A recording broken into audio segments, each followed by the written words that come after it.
At a crowded Kentucky auction, laughter echoed as a broken horse limped into the ring. Worth nothing, they said, except for meat. But in that cruel moment, a 16-year-old girl raised her hand, risking her future and her family's survival. What followed was a journey of fire, betrayal, and fragile hope, leading to a moment no one could have imagined, when the forgotten horse stood tall as a champion. The wooden bleachers creaked under the weight of farmers, traders, and curious onlookers. Dust swirled in the shafts of late afternoon light streaming through the open doors of the Lexington Fairground barn. The air was heavy with the smell of hay, sweat, and old wood polish, mingling into something both familiar and suffocating. A man in a Stetson hat shouted a joke that set off a wave of laughter, though his words carried a sharp edge. "Bring that one straight to the butcher. Save us all the trouble." The auctioneer raised his gavel again, his voice hoarse but commanding. "Next lot, number 47, a 5-year-old gelding, chestnut with black points. Starting bid, $2,000. A pause followed as the horse was led into the center. The laughter died down to murmurs, and then to silence, broken only by the uneven clop of hooves against the packed dirt floor. The gelding stumbled, dragging his left hind leg in an awkward rhythm. He was gaunt, ribs showing faintly through his dull coat, mane tangled with straw. His ears flicked nervously, but there was a defiance in the way he tossed his head, as if refusing to bow despite the weakness in his body.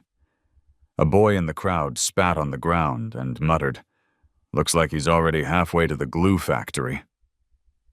Another chimed in, "Not worth the feed he'll eat." The sneers rippled across the benches, the kind of cruel consensus that settled easily when no one had reason to disagree. At the far edge of the barn, standing in the shadows near the exit door, Emily Carter clutched the strap of her worn canvas bag. She was 16, her hair pulled back in a messy braid still dusted with flour from the bakery. She hadn't planned to be here. She had told her mother she'd only deliver a loaf of rye to Mrs. Jenkins and come straight back. But when she heard the auctioneer's booming voice, something pulled her inside. Now she stood frozen, her breath caught somewhere between her chest and throat. She should have looked away like everyone else. She should have seen only a broken animal, destined to disappear quietly. Yet when the horse lifted his head and his dark eyes swept across the crowd, they seemed to land directly on her. For the briefest heartbeat, Emily felt as though she were the only one in the barn. The auctioneer tapped the microphone, his voice laced with impatience. 2,000. Do I hear 2,000? Silence. He tried again. 1,500? 12? The numbers fell like stones into a well, swallowed by indifference. A man in a clean denim jacket finally lifted his hand. 800. Meat price. The crowd chuckled. Emily's stomach knotted. Meat price. The word struck her harder than the jeers. She gripped the strap tighter, nails digging into the rough fabric. Her mind screamed at her to leave, to walk back to the bakery where the air smelled of sugar and cinnamon instead of sweat and disdain. But her feet would not move. The horse blew out a rough breath, nostrils flaring. His ears twitched back and forth, unsettled by the noise. Yet there was a steadiness in the way he kept his head high. Emily had seen that same look in the mirror some mornings, when classmates snickered at her flour-stained clothes, when her mother reminded her that college was a distant dream they could hardly afford. A look that said, "I'm still here." The gavel hovered in the air, the auctioneer ready to bring it down. 800, going once. Emily's voice rose before she even knew what she was doing. 2,000. The barn fell silent, heads whipped around, eyes narrowing toward the corner where she stood. The auctioneer blinked, startled.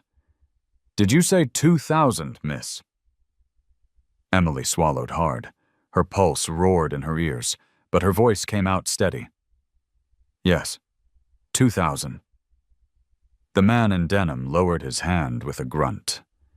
"She can have him." "Ain't worth a dime more." The gavel came down with a sharp crack. "Sold," to the young lady in the back. "Lot 47 is hers for 2,000. The sound echoed through the rafters, reverberating inside Emily's chest. Whispers surged through the crowd, some incredulous, some mocking. A kid? A bakery girl? She's out of her mind. Emily heard them all, but none of it mattered. Her gaze stayed locked on the chestnut horse as he flicked his tail, eyes still burning with that same stubborn dignity. She exhaled shakily, realizing only then what she had done. She had just spent every cent of her college savings on a broken animal no one else wanted. Yet as Rusty, she didn't know why the name came to her so naturally, stood trembling in the arena, she felt a strange, undeniable certainty. He wasn't finished. And neither was she. The gavel's echo was still ringing in Emily's ears when the barn erupted into murmurs. Men shook their heads, women whispered behind gloved hands, and a boy perched on the rail barked out a laugh. "She's lost her mind," he crowed. The auctioneer scribbled her name on a sheet and moved on to the next lot, as though nothing extraordinary had just happened. But for Emily, the world had shifted. Her feet felt like they belonged to someone else as she walked toward the center of the arena. The gelding stood there, chestnut coat dull beneath the dust, sweat dampening his withers. He pinned his ears at the handler, who tugged his rope impatiently. When Emily reached out, the man sneered. "He'll bite." "Watch yourself, girl," she ignored him, her hand hovering just short of the horse's muzzle. For an instant, Rusty's nostrils flared, warm breath brushing her palm. Then he jerked his head away, the whites of his eyes flashing. The handler shoved the lead rope toward her. "Yours now. Good luck keeping him alive long enough to matter." The words dripped with derision, but Emily clutched the rope with both hands, anchoring herself to the trembling animal. Rusty snorted, shifting his weight awkwardly onto his 3 sound legs. His injured hind hoof dragged through the dust as he stepped reluctantly toward the exit. Each movement carved a pang into Emily's chest, yet she tightened her grip. Outside, the late sun painted the sky in strokes of amber and rose. Emily led Rusty into the lot, where trailers waited, gleaming under layers of polish. Men loaded sleek thoroughbreds, their muscles shining like bronze statues. Compared to them, Rusty was a shadow of what a horse was meant to be. Thin, unsteady, marked by defeat. Emily's throat tightened, but she lifted her chin, refusing to let the sight shake her resolve. A voice called from behind. "Hey, kid!" She turned to see Mrs. Price, the owner of the bakery where Emily's family bought flour, waving with wide eyes. Did you buy that cripple?" The disbelief in her tone sliced deeper than the jeers inside the barn. Emily swallowed. "Yes, he's mine now." Mrs. Price's lips parted, then closed, her expression shifting from shock to pity. She turned away without another word, leaving Emily alone in the parking lot, tethered to a horse no one believed in. The borrowed trailer waited, its paint peeling, its ramp creaking under Rusty's weight as Emily coaxed him forward. He resisted, eyes rolling, nostrils flaring as he backed away from the dark interior. Sweat dampened Emily's palms as she whispered, "It's okay. Just trust me." Her voice cracked on the last word. After several tense minutes, Rusty lunged up the ramp, nearly dragging her off her feet. The impact rattled the trailer, but he was inside. Emily latched the door with trembling hands, then pressed her forehead against the cool metal, eyes squeezed shut. The drive home was long, the old truck borrowed from a neighbor rattling with every bump. Rusty shifted uneasily, the hollow thud of hooves echoing through the thin walls. Emily kept glancing in the side mirror, catching glimpses of his silhouette. With each mile, doubt gnawed deeper. She had spent every cent she'd saved, money her mother had tucked away for tuition, for books, for a chance beyond the bakery. The weight of what she'd done pressed on her chest until she could hardly breathe. When they finally pulled up to the modest brick storefront of Carter's Bakery, the last streaks of daylight were fading into indigo. The sweet scent of cinnamon rolls clung to the air, mingling strangely with the musky odor of horse sweat. Emily slid open the trailer door. Rusty stood rigid, eyes wide, body trembling like a bowstring pulled too tight. She whispered again, more for herself than for him. "You're safe now."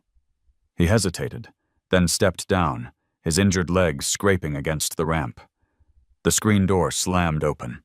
Helen Carter stood framed in the glow of the kitchen, apron dusted with flour, hair pinned hastily. Her face froze as she took in the sight. Her daughter, flushed and exhausted, leading a half-lame horse into their narrow backyard. "Emily Ann Carter," she breathed, each word sharp as glass. "What have you done?" Emily's grip on the lead rope tightened. Rusty flicked an ear back, sensing the storm brewing in the air. For a heartbeat, Emily wanted to shrink, to hide behind the fragile shield of her own rashness. But then Rusty lifted his head, his gaze steady despite the tremor in his legs. That stubborn fire, faint yet alive, flared again in his eyes. Emily squared her shoulders. "I brought him home." Her mother's eyes widened in fury, but before she could speak, the back door creaked open once more. A slower step, a gentler presence. Walter, Emily's grandfather, emerged into the fading light, leaning heavily on his cane. His gaze drifted past his granddaughter to the horse, and something softened in his expression. He murmured, almost to himself, "Well now, aren't you a fighter?" The silence that followed stretched taut, filled with the clashing of fear and defiance, of doubt and a fragile hope. Helen's voice finally cut through, trembling with both rage and disbelief. "Do you have any idea what you've risked?" "That was your college fund." Emily held Rusty's lead rope as though it were an anchor. Her voice shook, but did not break. "I couldn't let him be thrown away." The words hung heavy in the cooling night air, settling like ash on every heart present. The backyard smelled of damp earth and clover, the narrow patch of grass barely enough for a dog, let alone a horse. Rusty stood tethered near the back fence, his ribs rising and falling with quick, uneasy breaths. He looked like he had been carved from both defiance and fragility, a creature out of place beneath the string of dim bulbs that hung across the bakery's back porch. Emily brushed a hand down his neck, whispering soft words she wasn't sure he understood, though the warmth of his skin grounded her in the chaos swirling inside. Behind her, the kitchen window glowed. The muffled clang of trays, the hiss of steam, and the metallic slam of the oven door carried into the night. The bakery never slept, and neither did the weight of its debts. Emily knew she would have to walk back into that kitchen and face the storm waiting inside, but for a fleeting moment, she lingered in the stillness beside Rusty. Her mother's voice sliced through the night. "Inside." Now Emily flinched, but obeyed, tugging the rope free and leaving Rusty tethered to the fence. When she stepped into the warmth of the kitchen, the sweet smell of cinnamon rolls clashed bitterly with the sharpness in Helen's eyes. Flour dust hung in the air like smoke after a fire, and every corner of the room bore signs of exhaustion. Battered pans stacked high, unpaid invoices clipped to the corkboard by the door, and the old cash register with a sticky drawer that rarely held more than a few crumpled bills. Helen slammed a ledger onto the counter, its pages worn thin. "Look at this." 3 weeks behind on rent for the shop. The bank called again today. And now, she jabbed a finger toward the window, toward the silhouette of Rusty shifting in the yard. "Now you've gambled away your future on that wreck." Emily opened her mouth, but her grandfather spoke first. Walter had followed her inside, leaning against his cane. "She didn't gamble," he said softly, his voice roughened by age but steady. "She made a choice." Helen whirled on him, her flour-dusted apron fluttering. "A choice that costs us everything. College, bills, the bakery. Do you not understand what's at stake? This family is drowning, Dad, and she just threw us another anchor." Walter met his daughter's fury with calm. "Sometimes it's the anchors that keep us steady." He lowered himself onto a chair, wincing at the strain in his knees. His eyes found Emily's, and for a heartbeat, his expression softened into something almost proud. Emily swallowed hard, torn between their words. She wanted to say that Rusty's eyes had spoken to her, that the broken horse mirrored every silent struggle she carried inside. But the kitchen was heavy with unpaid bills, with the smell of overworked ovens and the reminder of sacrifices her mother made daily. She felt her throat close, as if her reasons could never be enough.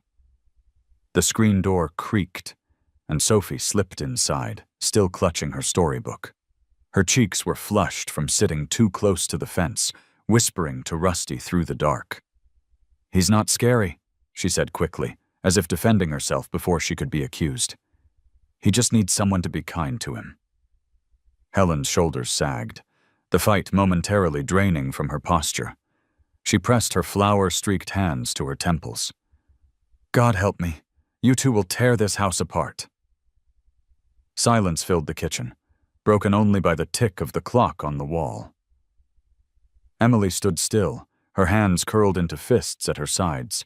She could feel the enormity of what she had done, the fragile line between faith and foolishness. Yet beneath it all, a tiny spark remained, the same spark she had seen in Rusty's eyes.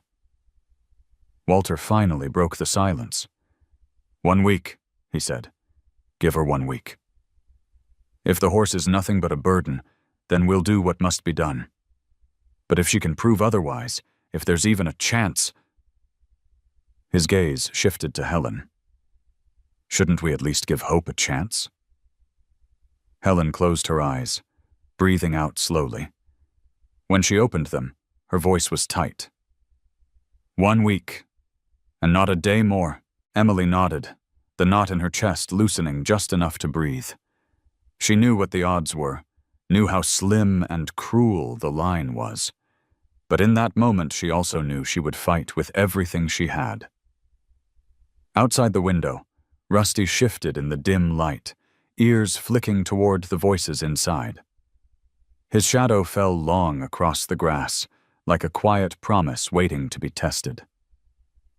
The yard was still damp from the night's rain, the grass sparkling under the first rays of morning.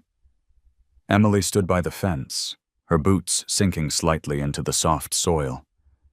Rusty shifted uneasily on the other side, ears flicking toward her, body taut like a coiled spring ready to snap. The faint drag of his injured leg etched a shallow groove in the earth every time he moved. She could feel the distance between them not just in space, but in trust.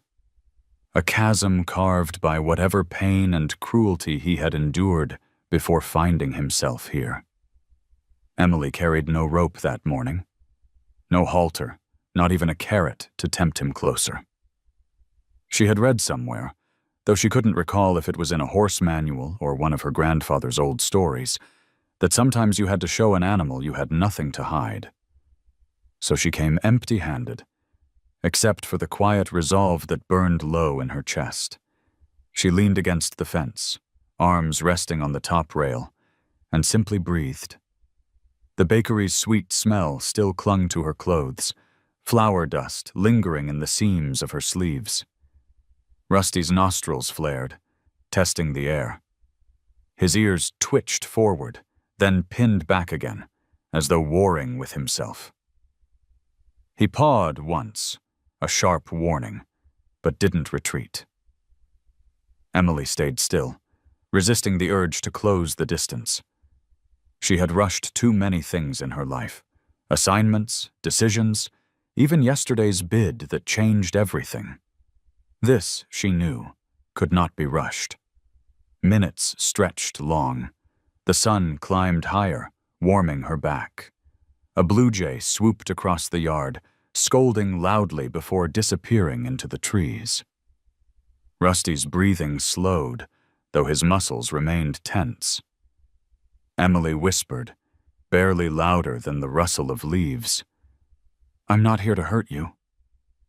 The words vanished into the morning air, but she said them again, softer, as though convincing herself as much as him.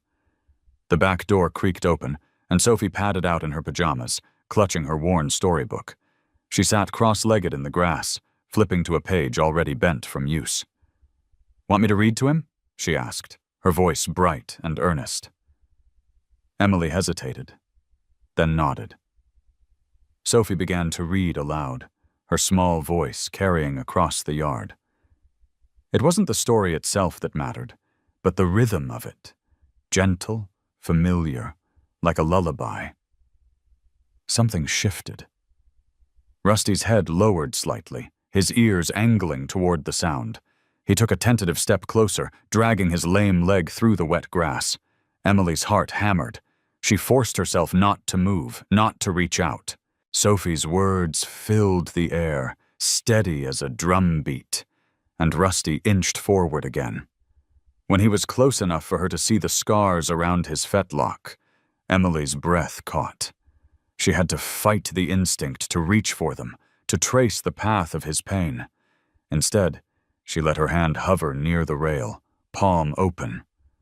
Rusty's nostrils flared, whiskers brushing the air, and for the briefest second his muzzle ghosted across her skin.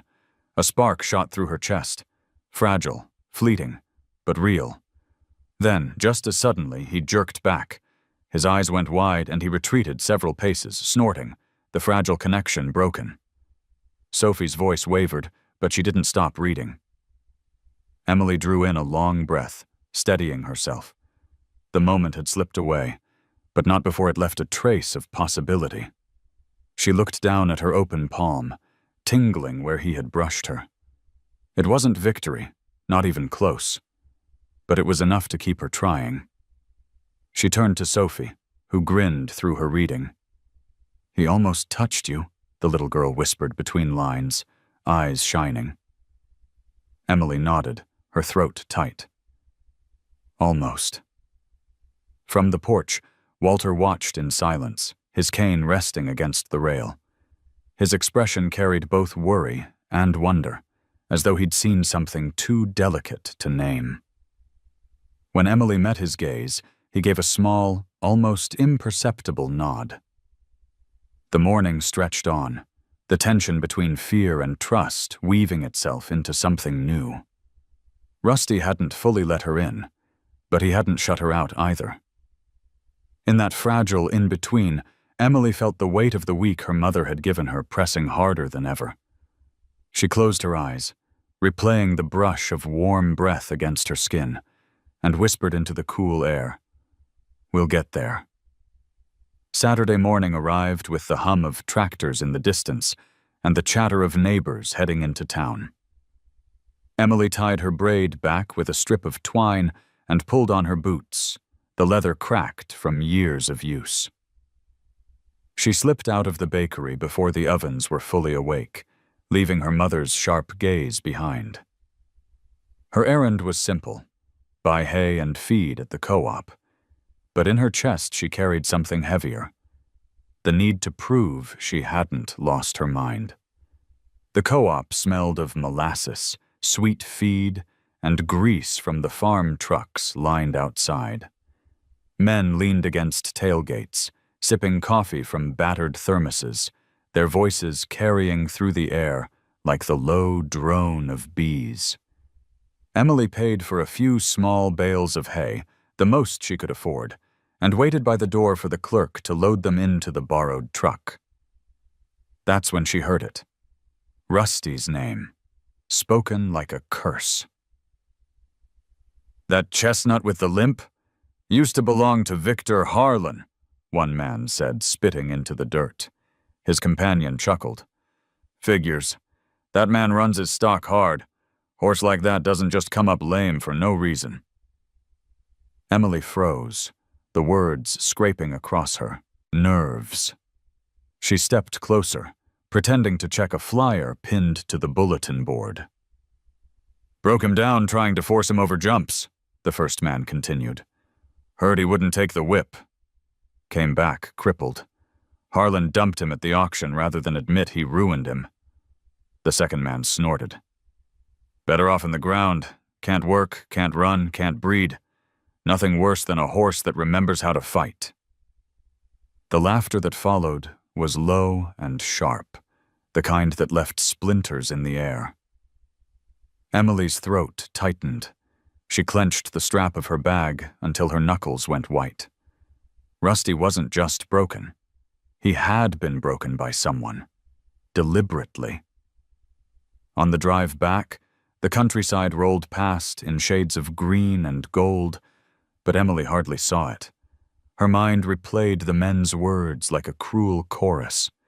She thought of Rusty jerking away from her hand, of the scars circling his fetlock, of the way his eyes had blazed with fear and pride at the same time. It wasn't just pain he carried. It was betrayal. When she pulled into the bakery yard, Sophie came running, waving her book. "He let me sit near him while I read today," she said breathlessly. "He didn't even move away." Emily smiled faintly, brushing a stray curl from her sister's forehead. But her heart was elsewhere. She looked at Rusty standing by the fence, the morning sun lighting the plains of his gaunt body, and she felt a heat rise in her chest. Not shame, not regret, but anger. That evening, she told Walter what she'd heard. He sat at the kitchen table, polishing his old brass watch, the one he never wore but never let go. His eyes darkened as she spoke. "Victor Harlan," he muttered, the name curling off his tongue like smoke. "I knew that man's father. Mean streak runs deep in their bloodline. Prideful, cruel.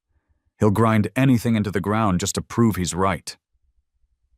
Emily leaned forward, her fists pressed against the worn wood of the table.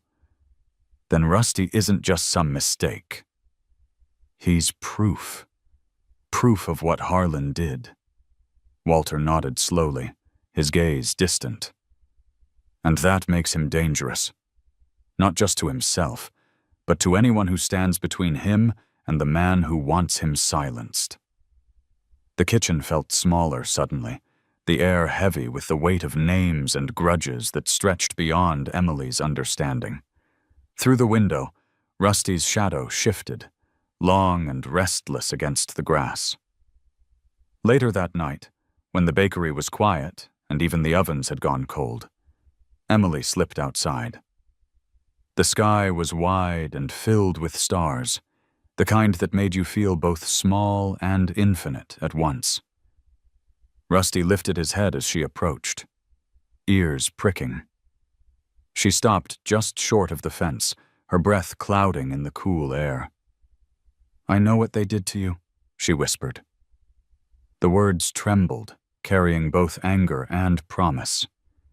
"And I won't let them finish it." Rusty snorted softly, pawing at the ground. It wasn't trust, not yet, but it was acknowledgement. The wind rustled through the trees, carrying away her vow, scattering it like seeds across the night. Emily pressed her palm against the rough wood of the fence, the sting grounding her. She wasn't just fighting for a horse anymore. She was fighting against the shadow of a man who thought he could destroy and erase without consequence. She didn't know how yet, but she would find a way. The stars burned brighter, cold and sharp, as though daring her to keep that promise. The bell above the bakery door jingled with every customer, but the smiles exchanged across the counter carried no warmth. Helen counted out change with mechanical precision, her lips pressed tight, her shoulders rigid. The scent of fresh bread filled the room, but even that sweetness couldn't disguise the bitterness that had settled into her voice since Emily's purchase. By late afternoon, the bakery was empty, and the cash drawer looked the same as it had that morning. Thin, tired, never enough. Helen slammed it shut, the clang echoing through the shop. $300, she muttered. That's all. Rent's due tomorrow. The bank isn't waiting. Her eyes flicked toward the window where Rusty stood in the yard, nose buried in the small pile of hay Emily had managed to buy. And now we're feeding another mouth we can't afford. Emily, who had been wiping down the counter, stiffened. He's not just another mouth, Mom. Helen turned sharply, flour streaking her apron like battle scars. He's exactly that. A burden, a liability. Do you think a horse eats kindness? Do you think promises pay the vet when his leg gives out for good? The words stung, sharper because they weren't entirely wrong. Emily lowered her gaze, but the fire inside her didn't dim. He's not just broken. She stopped, biting her tongue before spilling what she had learned about Victor Harlan. Her mother already thought her reckless. Telling her that Rusty's very existence might invite danger would only sharpen the blade between them. Walter, seated at the far end of the room, tapped his cane against the floor. Enough, he said, his voice weary but firm.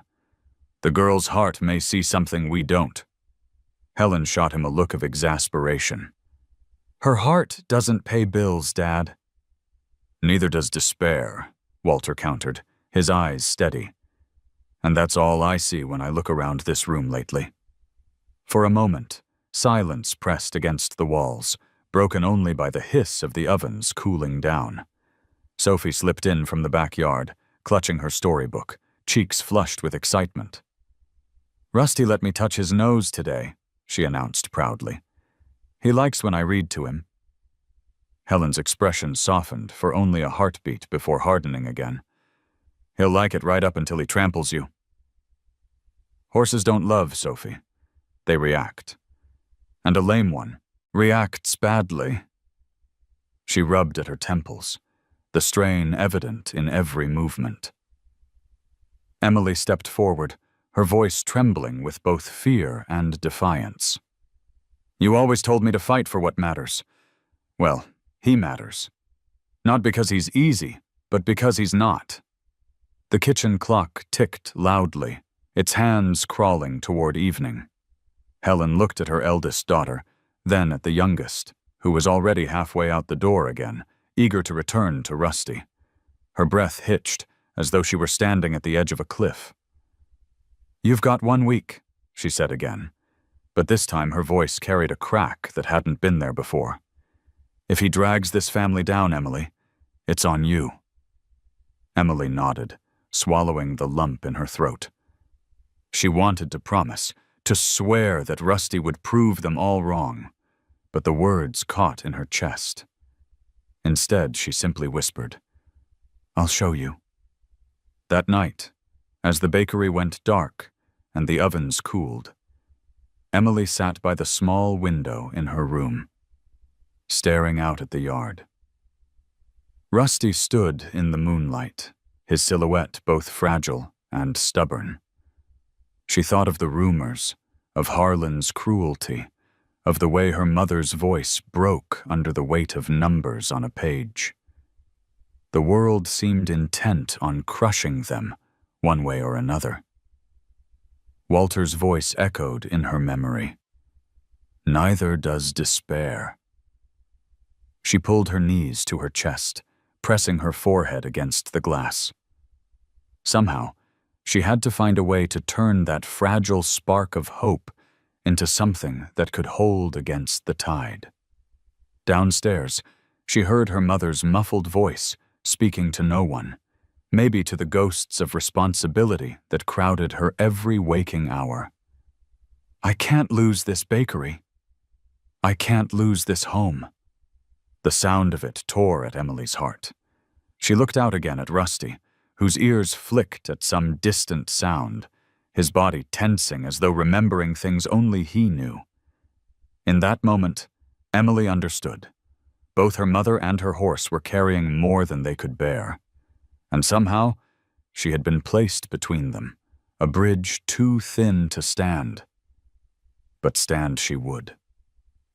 The clang of iron striking iron rang out from the corner of Main Street, echoing like a heartbeat across the sleepy town.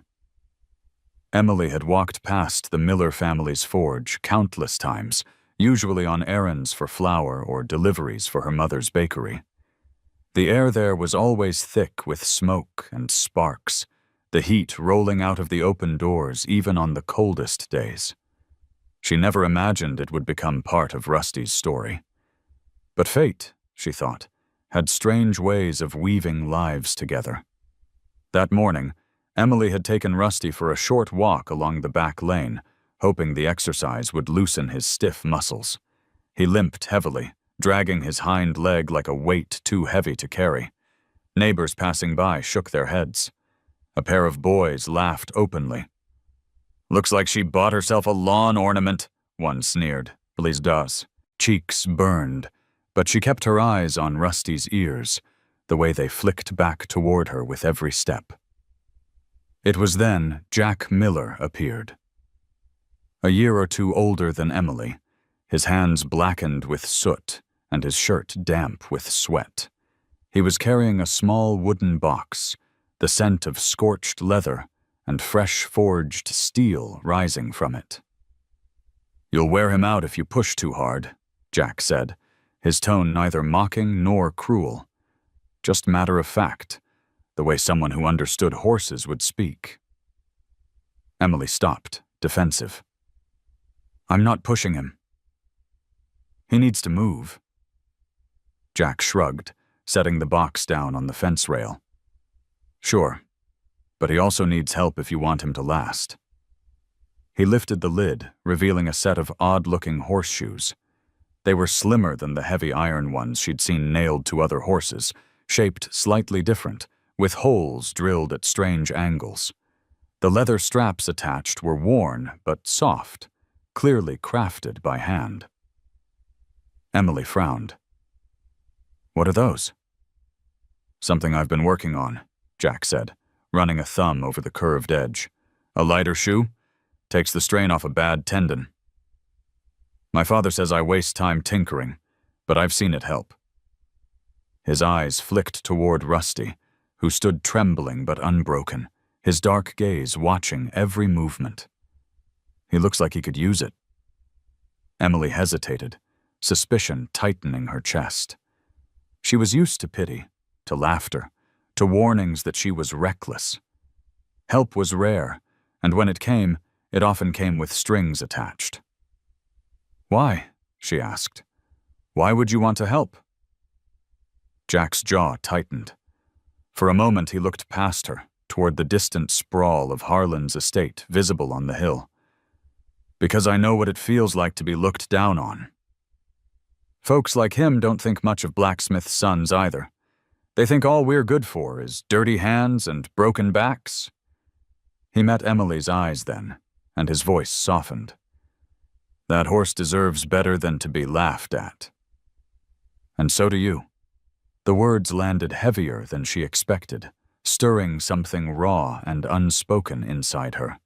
She glanced at Rusty, at the scars along his leg, at the way his body trembled but his head stayed high. Pride, even in pain. She recognized it because she felt it too. Reluctantly, she nodded. "Show me."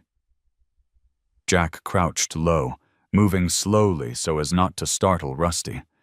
He spoke in a quiet murmur, almost like prayer. The horse's ears twitched, his eyes wide, but he didn't rear.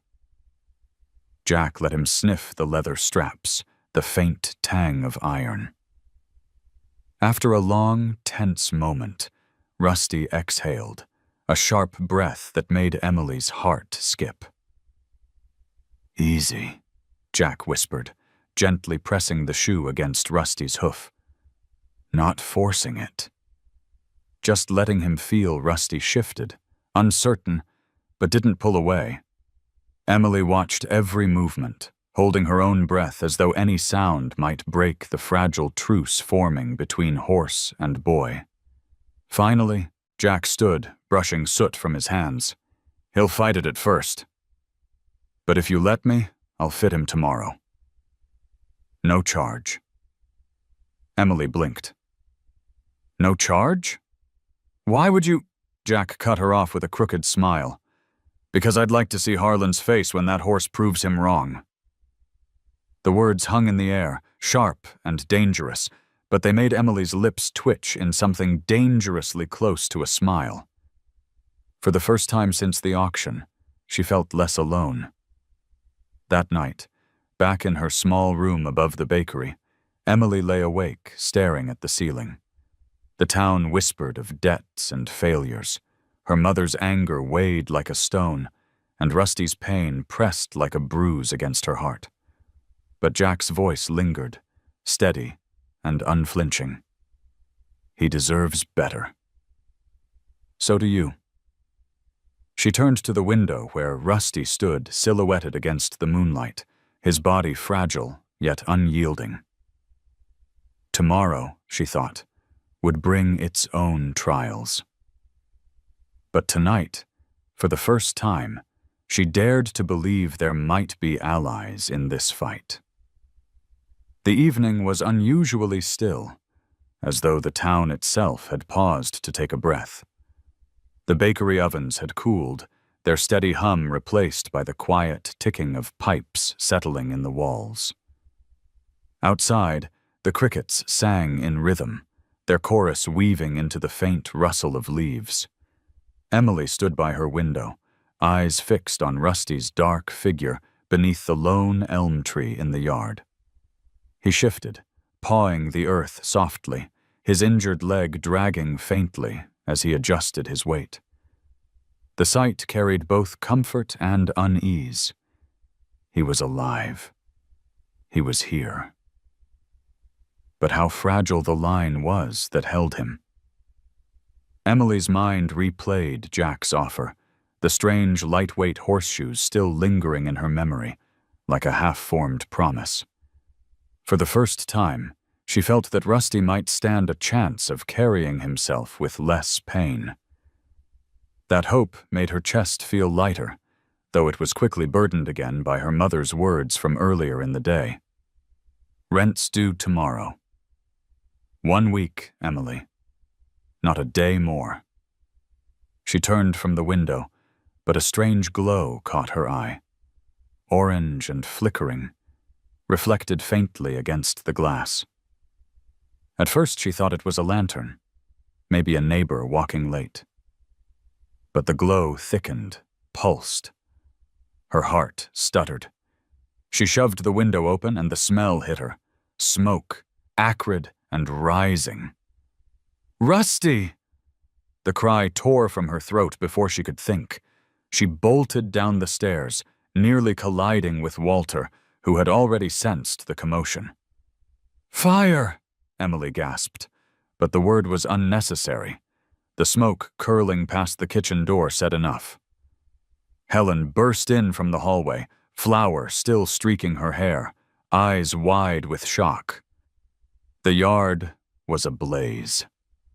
The old wooden shed where Emily had stored the hay bales was burning like a torch, flames leaping skyward, sparks scattering across the grass. Rusty's eyes gleamed wide and wild in the firelight. He lunged against the rope tied to the fence, rearing, hooves striking sparks from the packed earth. His scream split the night, raw and terrified, shaking Emily to her bones. She sprinted toward him, heat searing her face, the roar of the fire filling her ears. "It's okay. I've got you."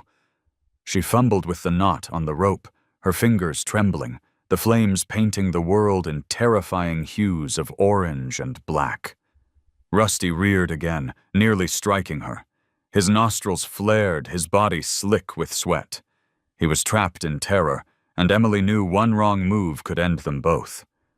Walter's voice bellowed behind her, hoarse but steady.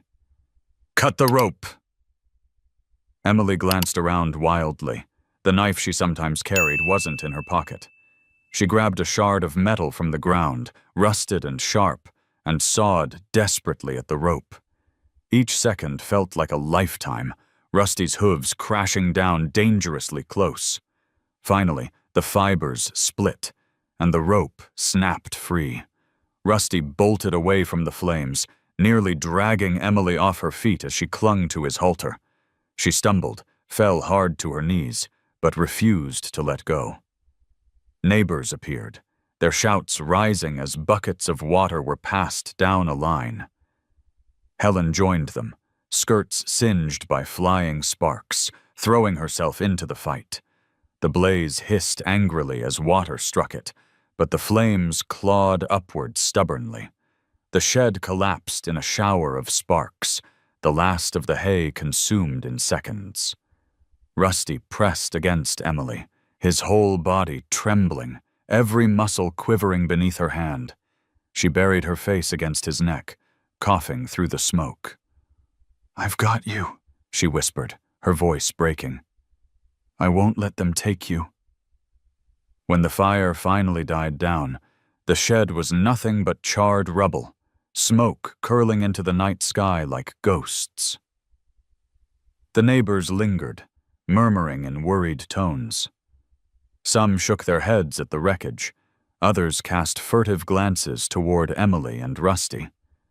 A few muttered Victor Harlan's name under their breath, suspicion already spreading like another kind of fire. Helen stood apart, her face streaked with ash and sweat, staring at the ruins. Her hands trembled as she spoke, her voice raw. "This was no accident." Walter, leaning heavily on his cane, nodded grimly. "No, it wasn't." His gaze shifted to Emily. "And you need to be ready." "This fight is bigger than you thought." Emily wrapped her arms tighter around Rusty's neck, feeling his ragged breaths against her cheek. Fear coursed through her, but beneath it burned something fiercer, steadier. The fire had nearly taken everything, but it had also lit a vow in her chest that nothing could extinguish. By dawn, the acrid smell of smoke still clung to the air, seeping into the cracks of the bakery and the folds of clothing. The shed was gone, nothing left but a heap of blackened timbers and ash scattered like spilled ink across the ground. Rusty stood close to the elm tree, his flanks still twitching nervously, every sound making him jump. Emily hadn't slept. She'd stayed by his side all night, listening to his breathing steady slowly as the sky lightened from purple to gold. When the first neighbors arrived, Emily braced herself for scorn. She expected whispers about recklessness, about curses, about how one broken horse wasn't worth a community's trouble. Instead, Mrs. Alvarez from 2 doors down carried a bundle of fresh hay, her apron dusted with flour like Helen's. She set it gently in front of Rusty without a word. Then Mr. Jenkins, the hardware store owner, appeared with a box of nails and a coil of rope. By mid-morning, Half the street was in the yard, sleeves rolled up, voices raised not in mockery but in determination. Helen stood on the porch, arms crossed, her face pale with exhaustion. "Why are you all here?" she asked, her voice brittle. "We're here because if Harlan thinks he can burn us into silence, he's wrong," Mr. Jenkins said simply, wiping his brow. "And because that horse isn't just yours anymore, Emily." "He's ours too." Emily's throat tightened. She wanted to protest, to say Rusty was hers alone, but the sight of so many calloused hands working together struck her silent. Walter leaned on his cane, directing where the new posts should go. Sophie darted between the workers, carrying cups of water, her laughter a rare spark of joy in the smoke-stained morning. The rhythm of rebuilding filled the yard. The ring of hammers, the thud of lumber dropped into place, the scrape of shovels digging new holes. Rusty watched warily, nostrils flaring, but the steady sounds seemed to soothe him. When Sophie sat down and began to read again, his ears turned toward her voice, and for the first time since the fire, he lowered his head to graze. Helen eventually joined, though she worked silently. She hauled boards alongside the men, her hands blistering against the rough wood. Her eyes avoided Emily's, but her actions spoke louder than words. When she passed by Rusty, her jaw tightened, yet she did not turn away. By sunset, a new shelter stood. Plain, rough-hewn, but solid. The neighbors lingered, sharing bread and coffee from the bakery, their faces streaked with soot and sweat. They spoke of the fire openly, their voices sharp with anger. Victor Harlan's name passed from mouth to mouth, like a curse carried on the wind. Emily sat in the grass beside Rusty, who leaned into her shoulder with surprising weight.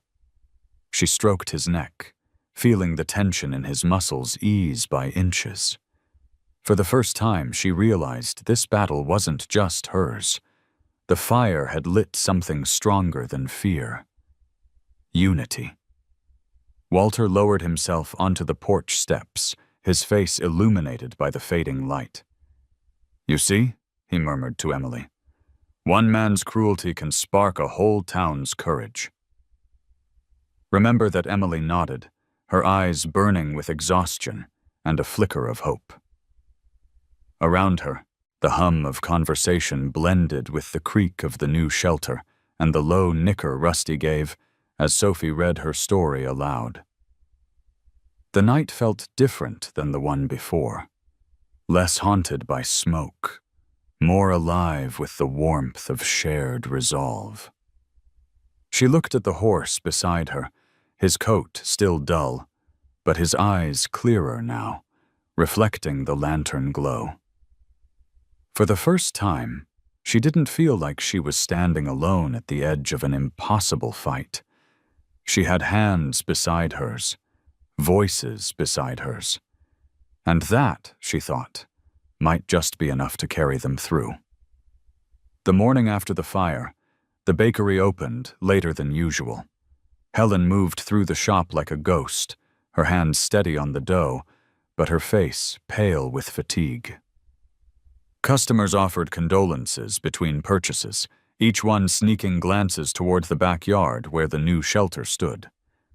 The story of the blaze had spread quickly, and with it the whispers of who was responsible. Emily heard them all, but she had no time to dwell. Rusty's leg looked worse that morning, swollen from the strain of his panicked fight against the rope. She knew if she didn't act soon, her week-long chance would vanish. By noon, she was walking the cracked road that led to the edge of town. The sun glared down, reflecting off the whitewashed walls of the only veterinary clinic for miles. A metal sign creaked in the breeze. Dr. Olivia Brooks, D.V.M., Equine Specialist. The name alone carried weight. Farmers swore by her skill, but they also warned of her iron will, her refusal to waste time on lost causes. Emily's stomach twisted as she pushed the door open. Inside, the air was sharp with disinfectant, the tang of alcohol and iodine. The faint whinnies of horses drifted from the attached stables, punctuated by the metallic clank of tools. Behind a desk piled high with charts, a woman in her 40s looked up. Her hair was pulled into a no-nonsense bun, streaked with silver that only added to the authority in her gray eyes.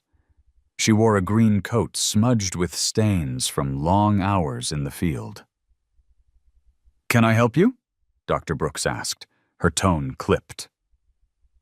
Emily hesitated, clutching the strap of her bag. I have a horse. His name's Rusty. He's injured. I bought him at the auction." The doctor's brows lifted slightly. "The chestnut gelding? The one that limped so bad he nearly fell?" Emily flushed. "Yes."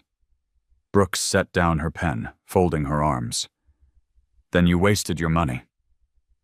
The words landed like a slap, but Emily stood her ground. "He's not just a waste. He's hurt, but he wants to fight. I can see it in him." Brooks's gaze sharpened, studying her as though she were a strange specimen. "Every child who drags home a broken animal says the same. Wanting isn't enough. Tendons don't heal because you believe in them." She leaned back in her chair. "Do you even know what rehabilitation costs? Medications, therapy, special care? Thousands. Sometimes tens of thousands." Emily's throat closed, but she forced the words out. "I don't have that. But I'll do the work myself. I'll learn whatever I need to. I just need you to tell me what's possible." For a long moment, the doctor was silent. Then she stood abruptly, motioning for Emily to follow. They stepped into the stable, where a bay mare stood in cross ties, a heavy bandage wrapped around her foreleg. Brooks ran a practiced hand down the horse's shoulder, her movements efficient, unyielding. "This mare tore her suspensory ligament last year. We've spent 8 months with therapies, cold hosing, ultrasound, controlled exercise. She still may never be sound." She turned, her eyes cold but not unkind. "And her injury was cleaner than your horse's." Emily's hope faltered, but she clenched her fists. "So you're saying there's no chance?" Brooks sighed, stripping off her gloves. "I'm saying the odds are against you. And against him. I don't work for free, and I don't waste time chasing miracles." She stepped closer, lowering her voice. "You seem like a good kid. But letting go might be kinder than clinging to false hope." Emily blinked rapidly, refusing to let the tears fall. She thought of Sophie reading stories in the yard, of Walter's quiet faith, of the neighbors hammering boards into place with soot still on their faces. She thought of Rusty's eyes in the firelight, wild, terrified, but unbroken. "It's not false hope," she whispered. "Not if he still wants to live." Brooks studied her for a long time, then shook her head. "Stubborn," she muttered. "Fine. I won't stop you, but don't come begging when the bills drown you." Emily turned toward the door, her chest tight, but her spine straight. The rejection stung, but somewhere beneath it lay a strange flicker of triumph. She hadn't been dismissed as a fool. She'd been warned, yes, but she had also been acknowledged. That was enough to carry her back down the road, the hot sun pressing against her shoulders. As she reached the bakery yard, Rusty lifted his head, ears pricking at her approach. Emily stepped close, pressing her forehead to his neck, the smell of smoke still faint in his coat. "They think we can't do it," she murmured. "But we'll show them." Rusty snorted softly, his breath warm against her cheek, as though echoing the vow. The days after her meeting with Dr. Brooks carried a new weight. Every morning Emily awoke to the sound of hoofbeats, sometimes steady, sometimes stumbling, as Rusty shifted restlessly in his small pen. The veterinarian's words replayed in her mind.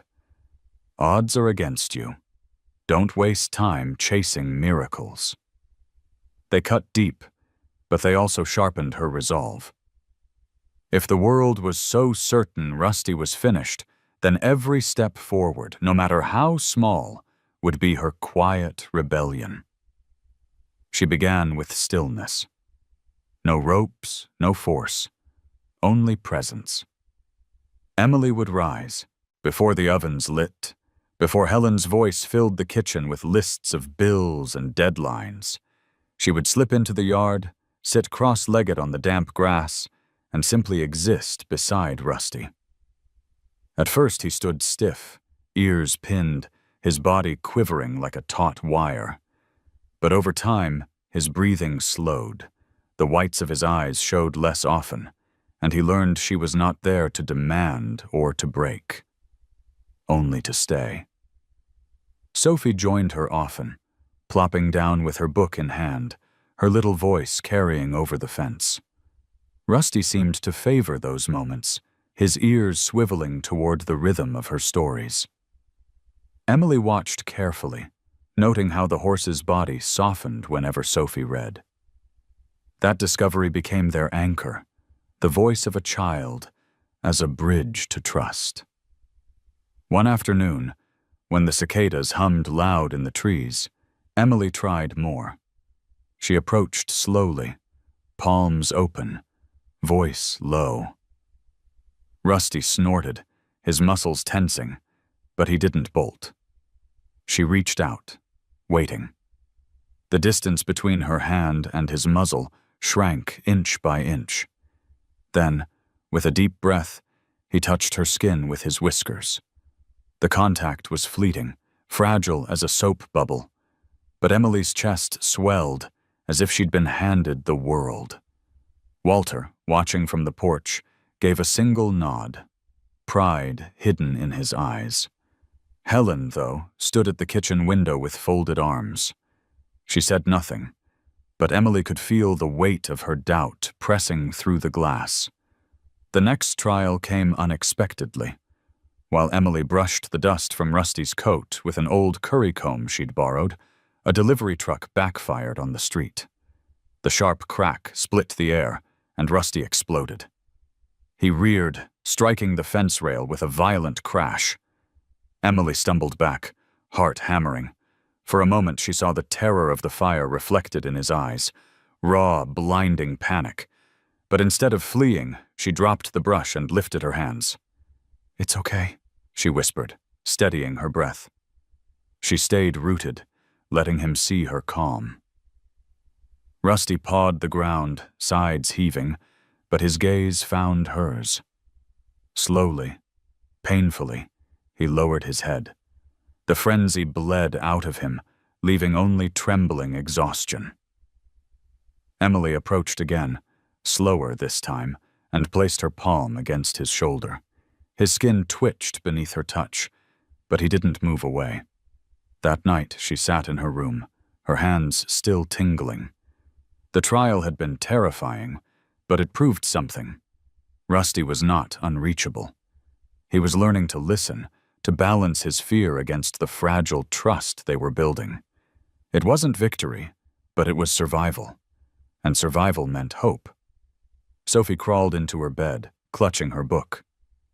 "He looked at you like he knew what you were saying," she whispered sleepily. "Like he finally believed you." Emily brushed her sister's hair back, her heart aching with tenderness. Maybe he did. The moon hung low over the bakery, its light spilling across the yard where Rusty dozed. Each scar, each stumble, was a reminder of how far they had to go.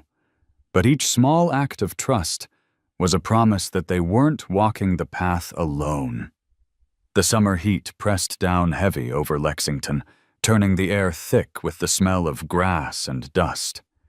In the bakery yard, the elm tree offered the only slice of shade, and that was where Emily stood with Rusty. The ground beneath them was uneven, the soil packed hard from years of foot traffic. She held a lead rope loosely in her hand, her fingers trembling not from fear, but from the enormity of the moment. It was time to move. Not the frantic scrambling of fire, not the terrified leaps of panic, but deliberate steps, measured, controlled, purposeful. Dr. Brooks's warnings echoed in her mind. Tendons don't heal because you believe in them.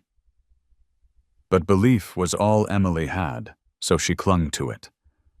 Rusty snorted, ears flicking back and forth. His injured leg trembled even before he shifted his weight. Emily placed her free hand on his shoulder, speaking softly. Just a little, boy. We'll take it slow. She urged him forward with the gentlest tug. The first step was agony to watch. His hoof dragged, scraping against the packed dirt with a sound that made Emily's stomach twist. But he didn't stop. Another step followed. Halting, uneven, but forward. She matched his pace, her boots crunching softly beside his faltering rhythm. Sweat beaded at her temple, though not from the sun. Each stride felt like a thread strung tight between triumph and collapse. Sophie sat nearby on a stool, book open, her voice carrying clear and steady. She read from a story about a knight who refused to surrender, even when his armor was broken. Rusty's ears turned toward her, and his steps steadied. Emily noticed, her heart tightening. The horse wasn't walking for her alone. He was walking for the sound of that small, hopeful voice. Walter watched from the porch, cane resting against his knee. He said nothing, but Emily felt his gaze as though it were a hand steadying her back. When Rusty managed 3 full strides without faltering, Walter's lips pressed into something that wasn't quite a smile, but carried the weight of pride. They paused at the far end of the yard. Rusty stood trembling, sides heaving, sweat darkening his coat. Emily stroked his neck, whispering encouragement. He had moved only a handful of yards, but to her it felt as though they had crossed miles. The return was harder. Rusty hesitated, ears pinned, as though he remembered every past moment of pain. Emily tightened her grip, not to pull, but to anchor herself beside him. We'll go back together, she promised. Sophie's reading filled the silence, weaving a bridge of words. Rusty lowered his head, then took a shaky step, and another. By the time they reached the shelter, Emily's arms ached from holding steady, and her throat burned from the constant stream of murmured reassurance. But Rusty had walked. Truly walked. Not from terror, but from trust. She pressed her forehead against his neck, tears stinging her eyes. You did it, she whispered, voice breaking. You really did it. That night, the family gathered for dinner in silence. Helen set the plates down with mechanical precision, her face unreadable. Finally, she spoke, her tone sharper than the knife in her hand. I saw him limp across the yard. It doesn't change anything. Rent is still due. Emily lowered her fork, her appetite gone. It changes everything, she said quietly. He's trying.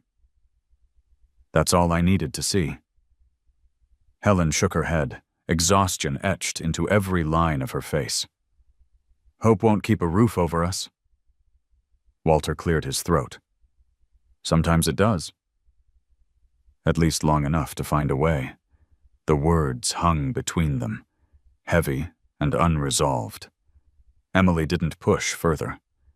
She knew her mother's fear was born of love, of survival, of years spent carrying more than her share. But she also knew she couldn't let that fear dictate Rusty's fate.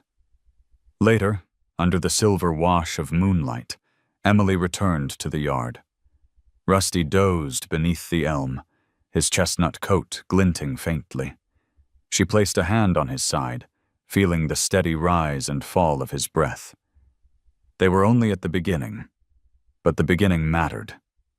She looked up at the stars, the sky vast and endless. "We'll keep going," she promised. Rusty flicked an ear, shifting closer as though he understood. His steps might still tremble, but with each one, the ground beneath them felt a little more solid. The bakery's bell jingled late one afternoon, but it wasn't a customer who stepped inside. The air seemed to drop 10 degrees as Victor Harlan filled the doorway, his polished boots clicking against the worn tile, his tailored jacket out of place among flour-dusted counters, and the smell of yeast. Helen froze at the register, a loaf of bread in her hands. Emily, wiping down trays at the back, felt her stomach knot even before he spoke. "Mrs. Carter," Harlan drawled, his voice smooth as oil. "I've come to make things simple for your family." His gaze swept the room, finally resting on Emily. "And for your daughter." Emily straightened, every muscle taut. "Rusty isn't for sale." He smiled thinly, ignoring her words as he set a check on the counter. The amount written across it was obscene, $10,000, enough to erase their debts and more. Helen's eyes widened, her fingers twitching as though the paper itself might burn her.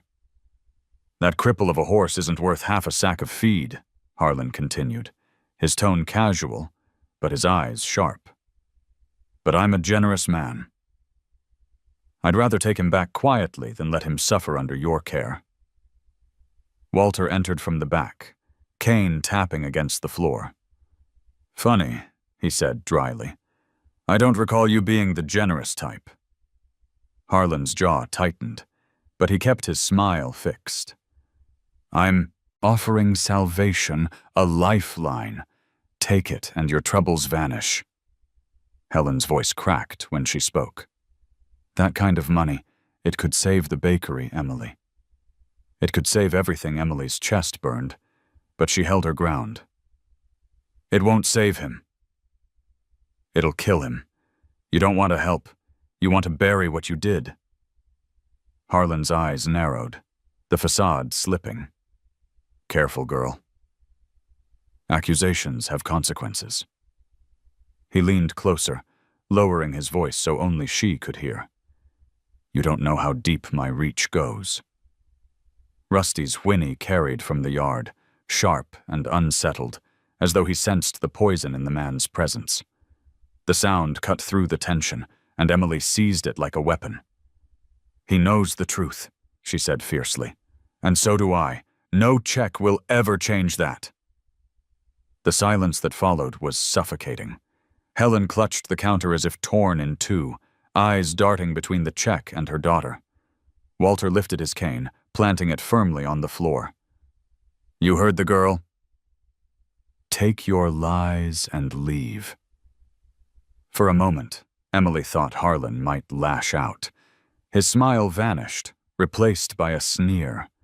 He plucked the check from the counter with deliberate care, folding it once before slipping it back into his jacket. "Very well," he said, his voice colder now.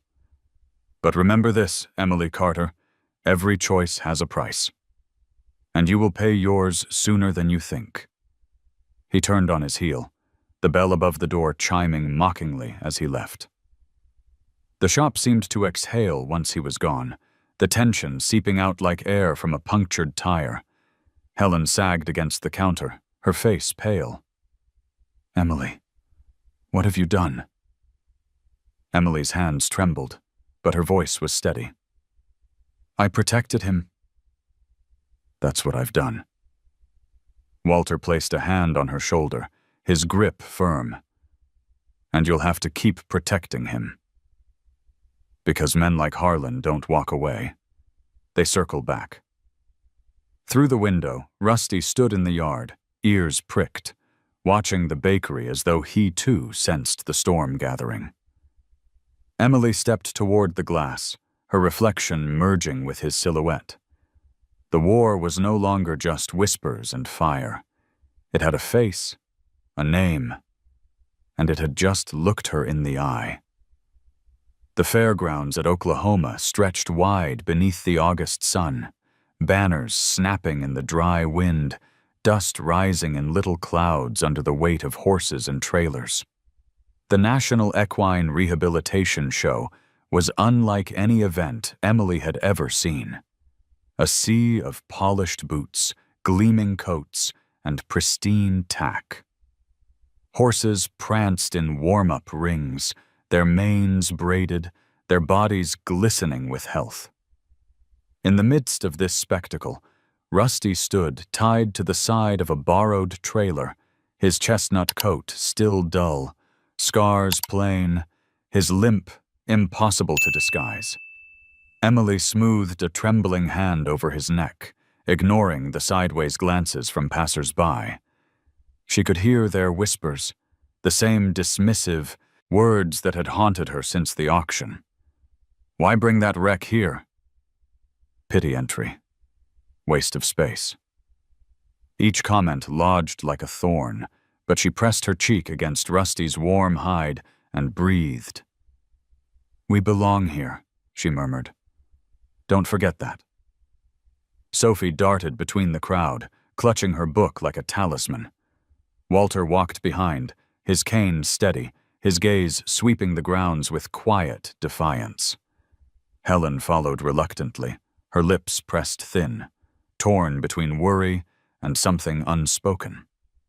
Jack had come too, carrying a small bag with the lightweight shoes he'd finished polishing the night before. His presence was wordless reassurance, though his eyes narrowed every time the name Harlan passed someone's lips.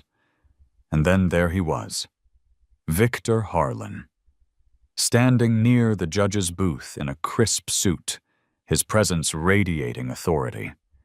His own horse, a striking bay named Centurion, stood gleaming under the hand of a groom.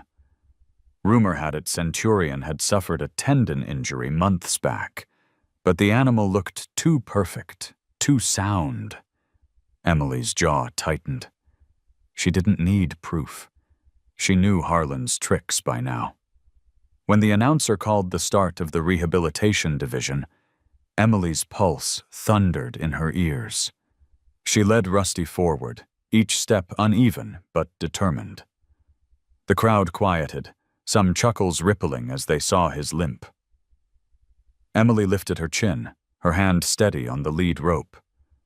Rusty's ears twitched nervously, but he followed, his eyes flicking toward Sophie's voice as she began to read softly from the stands.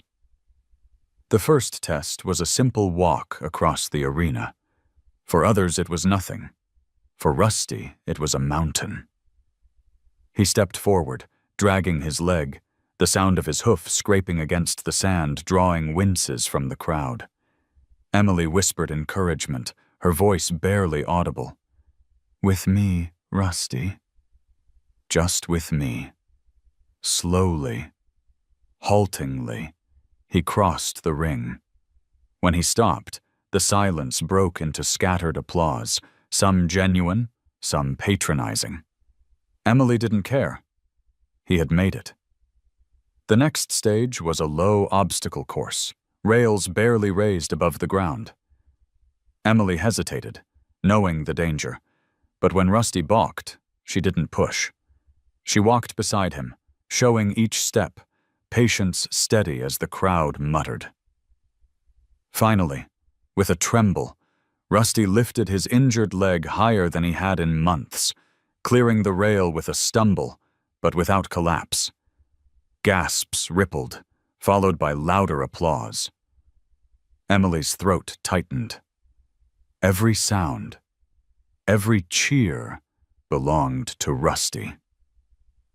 When it was Harlan's turn, Centurion trotted in with flawless strides. Too flawless. The horse's supposed rehabilitation looked like a showpiece, a performance designed to impress but not to heal.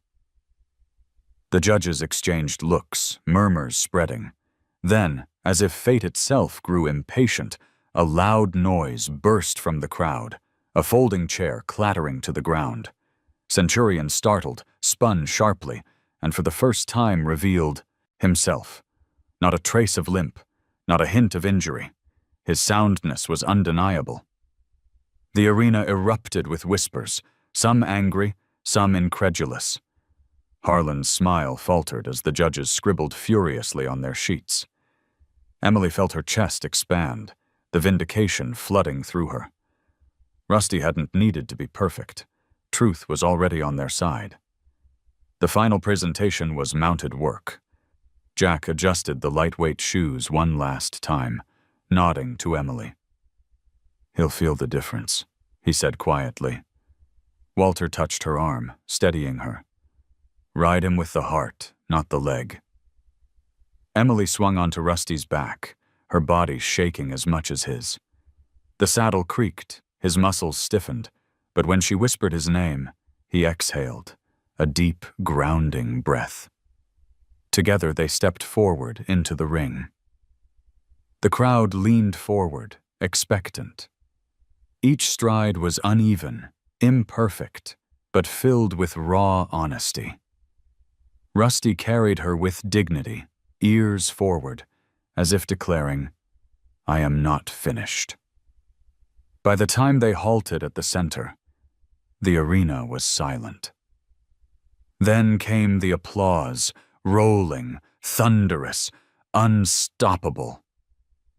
Emily dismounted, tears streaking her cheeks, and wrapped her arms around Rusty's neck. He lowered his head, pressing his muzzle against her shoulder, sealing their unspoken vow before the world. Harlan stormed toward the judges, gesticulating furiously, but his voice was drowned by the cheers. For once, his power couldn't silence the truth. The arena still vibrated with the roar of applause long after Emily and Rusty had left its center. The sound followed them like a tide, washing over the dust and sweat that clung to Emily's skin. She pressed her face against Rusty's neck, feeling his chest rise and fall with every exhausted breath. He wasn't gleaming like Harlan's bay. He wasn't flawless. But in that moment, he was more than any polished animal paraded in the ring. He was whole, not because his body was perfect, but because his spirit refused to be broken. The judges conferred under the awning, papers shuffled, voices sharp but hushed. The crowd buzzed, the air thick with speculation. Walter stood near the fence, leaning heavily on his cane, but his eyes shone with the quiet certainty of a man who had seen battles won not by strength, but by endurance. Sophie clutched her book to her chest, as if it were a medal of her own, whispering lines of her favorite story under her breath, her lips shaping the words. The knight never surrendered, no matter how many times he fell. Emily's mother stood apart, her apron left behind, but worry still etched into her face. She looked at her daughter, at the horse who should have been discarded, and something softened in her eyes. Perhaps it was the applause. Perhaps it was the way Rusty pressed his head against Emily's shoulder as though she were his anchor.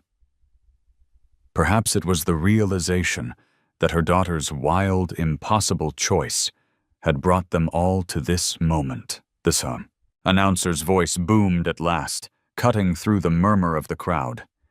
"The champion of the rehabilitation division, Emily Carter and Rusty!" The explosion of cheers nearly drowned out Emily's gasp. Her knees buckled with relief, tears springing to her eyes. She hugged Rusty's neck, burying her face in his coarse mane. "We did it," she whispered, her voice cracking. "You did it." Rusty shifted his weight, leaning into her, the limp still visible but irrelevant, the scars now transformed into marks of survival. The judges presented the ribbon, its bright colors fluttering against Rusty's chestnut coat. Cameras flashed, Pens scribbled furiously as reporters shouted questions. Emily barely heard them. All she felt was the steady warmth of Rusty beside her, the living proof that hope, stubborn and fragile, could carry farther than anyone dared believe. Victor Harlan stood near the judge's table, his face a mask of fury. He barked protests, waved his arms, but the evidence of Centurion's false rehabilitation was too plain. His power, so absolute in whispers and shadows, had unraveled in the open light. The crowd's eyes no longer revered him. They judged him, condemned him. For the first time, Emily saw him not as a giant, but as a man undone by his own arrogance. As the sun dipped low, painting the sky in hues of orange and rose, Emily led Rusty from the arena. The applause still thundered, but she walked as though through a dream. People reached out to touch Rusty's flank, to shake her hand, to whisper thanks for reminding them of something they'd forgotten. That dignity did not belong only to the strong. Back at the trailer, Sophie climbed onto the wheel hub, pressing her forehead to Rusty's nose. "You're my hero," she whispered. Rusty lowered his head, his breath fluttering her hair. Emily's heart swelled so fiercely it hurt. Walter laid a hand on her shoulder, steady and proud. "The world needed to see what you saw," he said simply.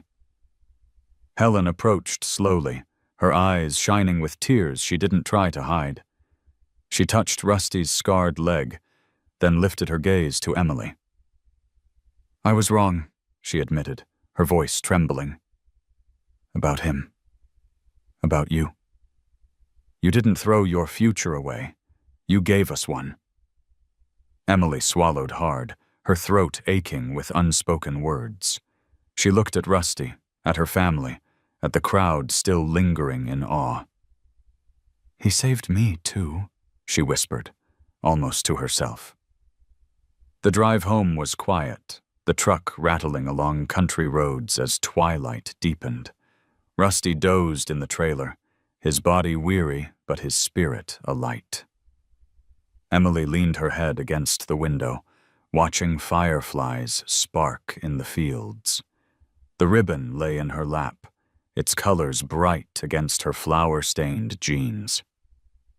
When they reached the bakery, neighbors were waiting.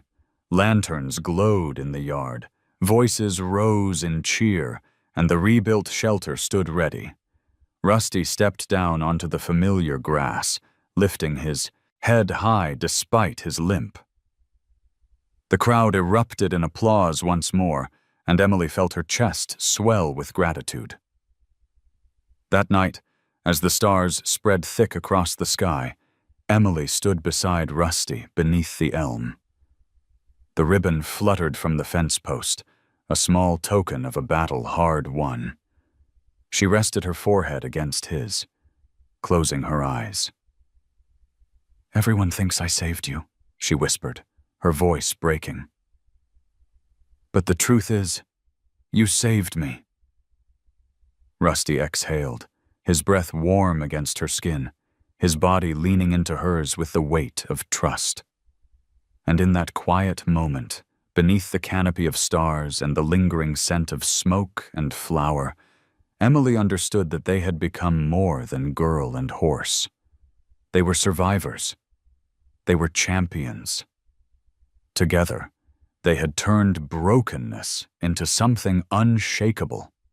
And so, the horse they once laughed at became the champion who moved millions. But tell me, if you had been at that auction, would you have raised your hand to save him? Comment 0 for no, or 1 for yes. Don't forget to subscribe, because more powerful stories of humans and animals are waiting for you here.